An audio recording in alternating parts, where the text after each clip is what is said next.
Ndut anakku ngger. Injih kula wonten dawuh pangandika Kanjeng Rama tumenggung. Malah kaya ketoprak. Lah jarene pramen. Lah ya kowe rene. Iki bocah kok ora gendah ngono. Lah ya pramen. Lah iya jenenge pramen ki pramen apa? Saya suwe aku nyawang sliramu kok saya ora kuat ngaku nglairke sliramu. Lajeng wonten wigatos menapa tining panjenengan kok paring dawuh kalian pun mendhet Kanjeng. Tresna ku tanapa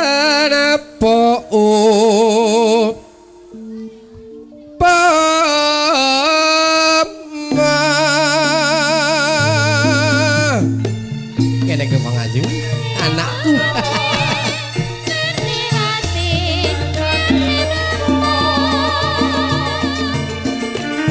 Tumrap sliramu sawiji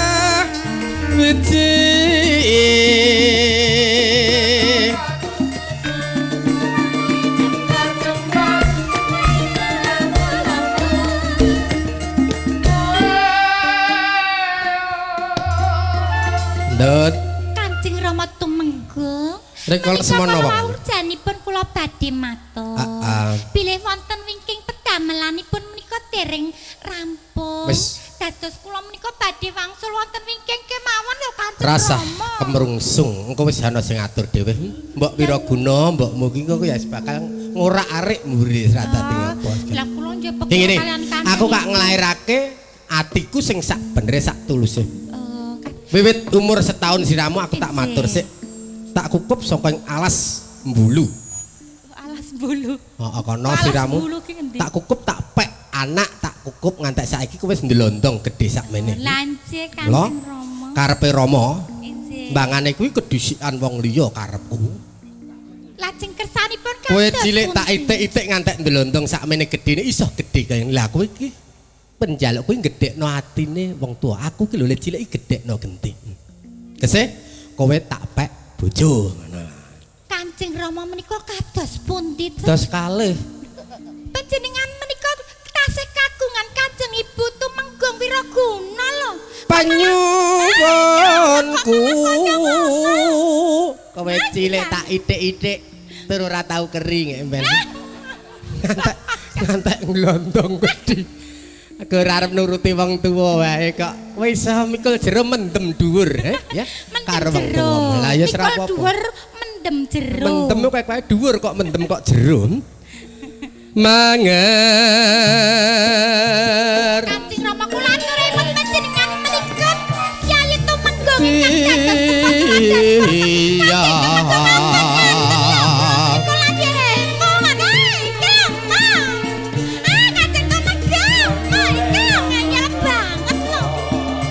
Ingin jeroning ati iki manut dong asyik alah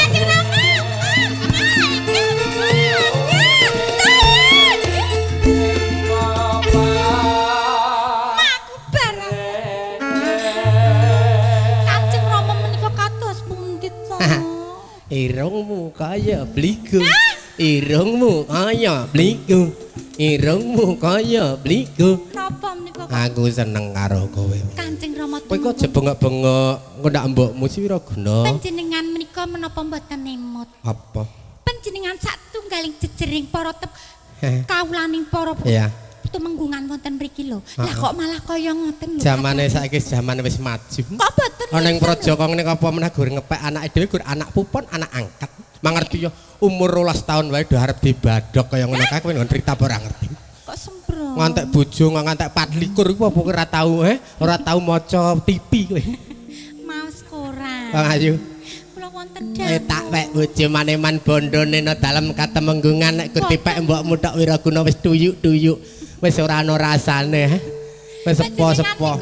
Tak wanti manut ya Bang Ayu. Kok yo ngeyel lho kok. Ayo Bang Ayu. Mriko lho wong jenenge wis sepo barang wis. Kowe iki mbok kaya jaman iki umur 3 tahun 4 tahun kae nangis tak dulang pipis tak tatur ngono kae lho manut karo aku. Ayo nek anu saiki tak tatur Wong Ayu. Jenengan ki lho kok terus ditatur saiki lho. Tatur kok terus diandel. Andel putune Mbarsa Kidul. Tak wanti. Kanjeng Rama pun ngoten lho gilane. Anak kok saiki kok dadi pulene kaya ngono. Jenengan Aku dadi kemrungsung kaya arep ndahar-ndahar dhewe. Ayo nduk coba kaya ngapa rasane. Ora lara. Kok nek karo Rama alon-alon santai ae ya. Nano. Mboten. Tak wanci. Kanjeng Rama gilani. Ya. Karo Rama ya ngebok-bok rai. Lah gilani. Permangsane semangka. Amok, kok malah ndelok apa ya. Amor.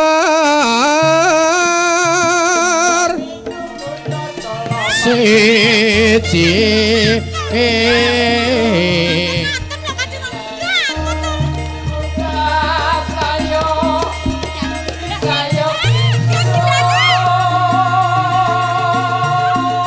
Atiku klawana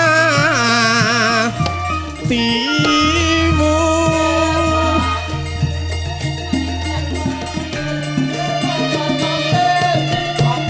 Loh. Aduh. Wat cendak. Aduh. Kecendak kowe mendut. Alah ndut. Kowe kira tak kok nyambut gawe kok sikil kempolmu atos kaya ngene. Apa gawene ngluluh boto kowe?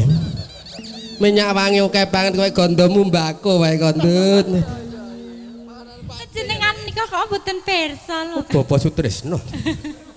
Kok tekan Bapak Sutresno. Pun sewu Bapak. Ki ratu nang kerajaan Tanjung Anom. Bapak Sudiro. Saking tresnoku karo kowe, Mbok. Kowe anakku wedok si mendut. Ayo cah ayo maneh Kanjeng mah. Rama, mangke menawi katenganing kajeng ibu lak nggih lingser. Ibumu kae ngurus sama Ramamu iki ya, santai wae. Tak sirnake saka kene, oleh penting aku iso. Nasuku. Yen ngantek sliramu nampik katresnanku, ha? Aku bakal nesu mangerti yang Rama nek duka kuwi raine dadi gilane kae. Kanjeng Rama, panjenengan mboten sah duka kemawon sampun gilani kok malah nggo duka lho. Lah kok rupane wis ambedaji kaya ngono kok. Gilani. Karo pake kok ya kaya ngono. Lah wong kebangetan kok ya. Kowe iki ya ketok ayu genong kene nang omah ya kaya keren ya dan. Permasane ayu apa piye? Lah ngerti Pak piye? Angkono kae aku mbok kowe mbok piyak-piyak kae lah jijik aku. Nasuku. Manut ya wong ayu. Mboten. Kula kowe tak sandangi sing ora umum kaya ngene iki sapa ngene ngantek saiki kowe nganggo kula metu kembange barang kaya ngene iki he. Kowe karepmu kepiye ndek penjalukan apa? Ateges dados artis ingkang gaul. Wo kowe saiki dadi artis gaul to? Mbok Rama gauli kene ayo. Ayo Rama tak gaulane kene. Kok diblebet-blebet kaya nasuku yen go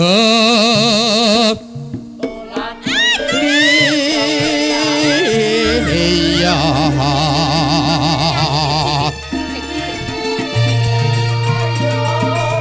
wah loh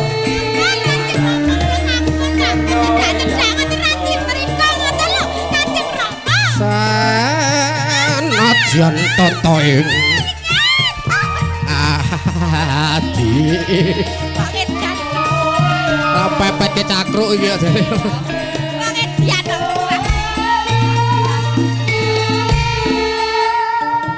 wah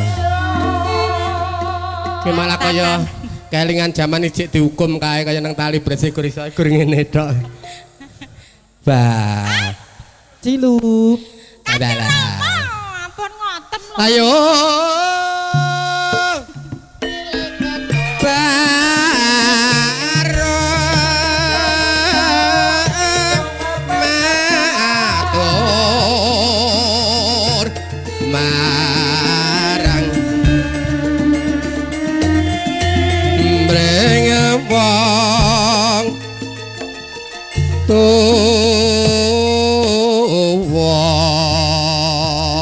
aduh, iya Ndut. Kanjeng Rama tumenggung. Iki janjane ana apa to, Ayu? Sampun kula matur kawit kala wau. Iya. Bilih kula mboten purun dados garwa panjenengan awet tasih wonten Kanjeng Ibu tumenggung Wiraka. Semono. Lah ngopo kowe ora gelem kok wis anti-anti. Bojoku si Wiraguna ora bakal nesu, ora bakal dukur, dheweke bakal manut karo aku. Kanjeng Rama. Semono apa kowe wis dipacangan jajane? Kula badhe matur sejatosipun pun mendhet sampun kagungan pacangan. Lho, sapa? Inggih panjenenganipun Kakang Mas Pranajita. Jajane kepiye? Kowe iki jane krungu petok-etoke ora ngerti. Kados pundi to Kang? Pranajita kuwi wis tak perjaya prajuritku. Menapa?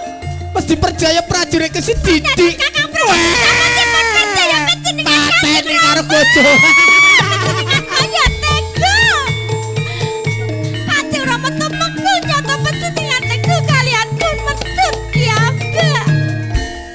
Dene panjenengan sampun sepuh nanging boten mingdanget-angetaken menapa ingkang ngatur kula. Ora sak nangis ora ditangis iki. Sego ora bakal dadi beras meneh. Kabeh wis terlanjur. Wis tak pateni amarga wis senajan Pranajita wis temekaning pati wis enek gantine ya Rama. Temenggo wilaguna. Paedah menapa kula gesang. Terus Menawi boten wonten kalian Kakang Mas Pranajita. lah terus penjalukmu apa? Kanjeng Rama tumenggung. Kakang Mas Pranajita sampun panjenengan pejahi pramila. Kula ijeh badhe nusul kaping manungipun Kakang Mas Pranajita. Loh, kowe arep nang endi? Nusul-nusul nanti. Tapi nangge Kakang Mas aku nusul kowe Kakang Mas Pranajita. Loh, kowe arep nusul nang endi kowe ora ngerti. Loh.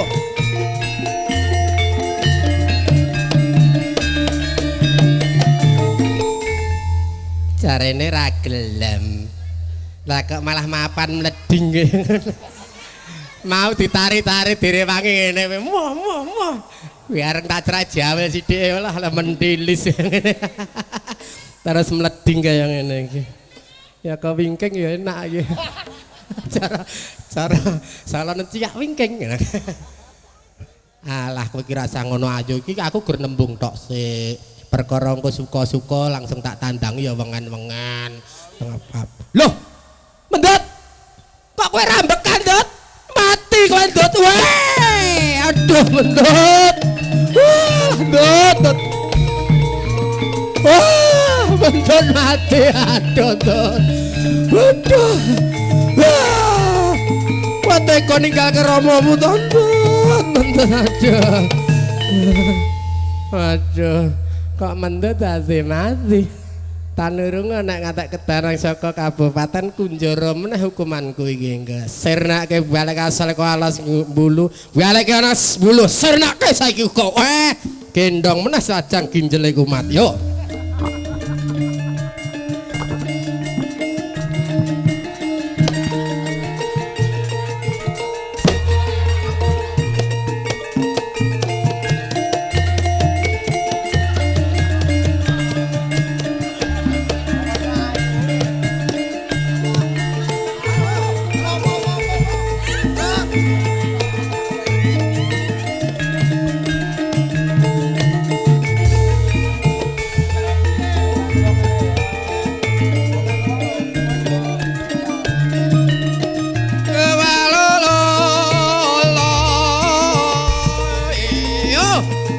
Kene. Mbok Wiraguna kene. Wis rampung ta nggon umpati kene. Kene Cahayu.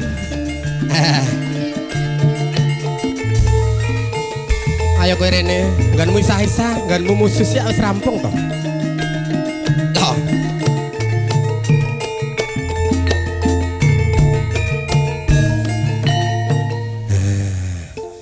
Wes.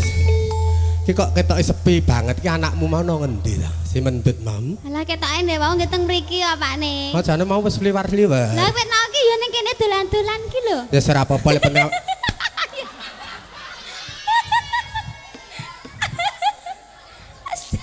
Asui loro tenan. Gah. Serandal kuwi pakumu enek jengat lho Ya ben jengat ya ben. Wong ora teges tenan lho. Masa terus dibrokke ning nggone piyayi ge nganti kaya ngono milih-milih kaya ngono ki lho ora cetha tenan kok. Ya apa ora sugeng pas. Oh ora genah. Kowe ki sing tanggung jawab kok lho. Santai wae. Nyambut gawe awake dhewe Dit. Gede. Dadi MC ki ya sing tanggung jawab nek pomo dadi sutradara ki ya sing penak. Lah kok tanggung jawab ngopo sakjane kowe ya urung duwe apa-apa wis tau telat urung tau ora kok. Kowe nek telat langsung aku tanggung jawab tenang ae. Tanggung jawab salah apa lho kowe ki lho sembrono tenan cicilan lho. Aku kira bakal mbok kowe amor aku dina ping 18 sing ora tau campur. Perkarane lembu sekilan iki mah. Mula aku pecicilan kowe mung dides. Lihat. Ha kowe bali. Ora. Penembang neh ra. Wis, iki Ayo tak kene balik iki, ke sana dirusak dalek iki. gedhe ning gue. Ayo kowe iki reganmu larang ora ndeprak-ndeprok ae. Masuk angin padha. Anggepe. Ora aku ki bro, kowe iki ditapuki wit wae ya semarem. Oh. Apa cek kurang? Kenyawang mujibah ora ora. Cek kurang jare. Kok malah ora tak ulihke lho. Iki bareng aku ngerti ra. Berbawa sesa. Puas. Nek ora ngebruki wong ora. Aku nek wis ngene iki merdeka. Lela. Ramongan. Lela. Mas Sunar. Ki ya ki musuhmu rene ya.